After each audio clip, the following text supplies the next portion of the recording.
Erlanger, who is the chief diplomatic correspondent of the New York Times, joining us. Stephen, the latest coming in is that the Iranians have captured an American pilot. Now, it is just a claim so far. The Americans have not reacted. If it is true, in your view, then, does this become a turning point in the war? I don't believe in turning points, no.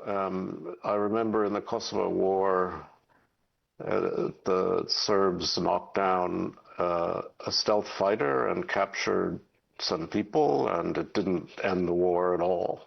I don't know. We'll see what happens. I know it supposedly happened near the Iran-Iraq border, and the Americans were trying to rescue people.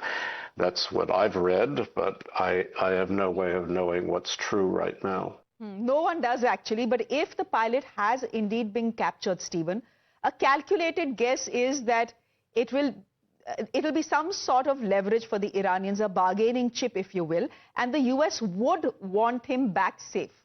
Could it then bring the two warring sides on the talks table, on the peace table? Well, it's all very hypothetical. It just seems to me that if it ends, the whole thing ends in a negotiation, then a captured pilot would be part of that negotiation. I don't expect a pilot would be released separately, but I could be wrong, and we don't even know if the pilot's been captured. So, as I say, it's quite hypothetical. Okay, Stephen, give me a moment here. I do want to get you in on something else that has happened. Just let me brief our viewers about that, though, in a moment. This has been a shocking shakeup in the US military. President Trump has fired 3 of his top generals, including the army chief. The Pentagon has not given any reason for this removal, but they are saying that General Randy George will be retiring from his position immediately. Now, this is coming on day 34 of the war in the Middle East, and a day after Trump dashed hopes of a quick end to the war. To hit them extremely hard over the next 2 to 3 weeks. We're going to bring them back to the Stone Ages where they belong. In the meantime, discussions are ongoing. Regime change was not our goal. We never said regime change, but regime change has occurred because of all of their original leaders' death. Acting on that threat, the US and Israel today blew off Iran's tallest bridge, killing 8 people. In response, Iran says it has identified 8 bridges in the Gulf to target. It's clear this war will stretch. Then why did Donald Trump sack his top army general? Is it because the war is slipping out of Trump's hand? Or is it because there were disagreements with his top military brass?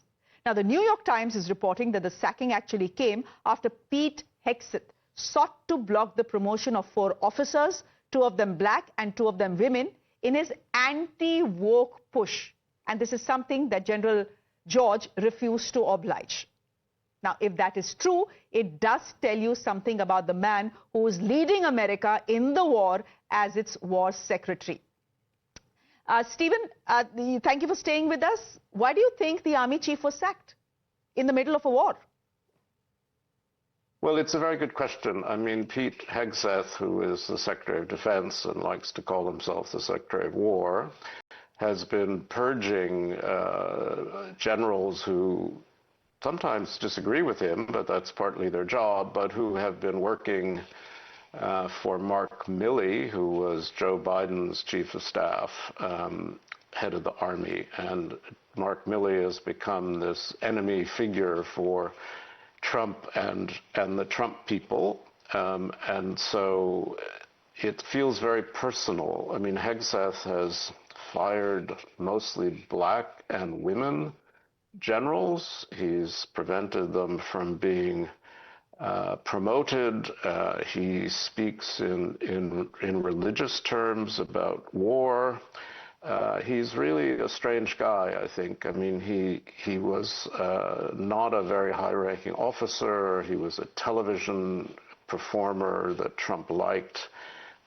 He's very macho, and I don't think he likes people who disagree with him. So that's my guess, that it's a combination of Hegseth's personality and his dislike of anyone challenging him.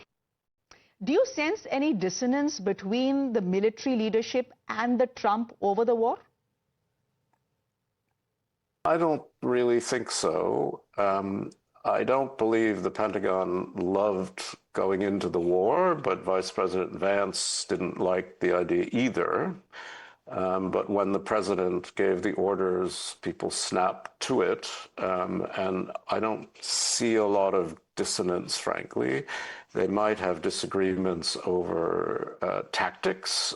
They might have disagreements over whether to put troops on the ground or not. But in terms of the war, I mean, we do have a military that obeys civilian control, whether they like it or not. And the president made a decision. So I don't see a lot of dissonance, not open dissonance inside the military, no. Okay. Stephen Erlanger, you have also said that Trump is looking for an exit from this war. But why would he then say that he will bomb Iran back to the Stone Age? How do you see the next couple of weeks unfolding? Well, it's a horrible thing that he said, frankly, and it upset quite a lot of people. I do think he's looking for an exit ramp. I think he had one earlier and missed it.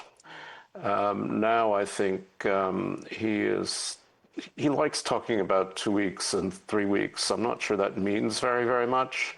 I think he is still very much trying to expand talks with what's left of the Islamic government in Iran to find a way to get out of the war. I mean, I think he could tomorrow, if he wanted, say, we've succeeded, we've beaten them back, we've destroyed their military, we've destroyed their navy, we've destroyed their ballistic missile program, we have made it very, very difficult for them to enrich uranium, which they're not doing now anyway, and if we have to, we can come back and hit them again, and then could leave.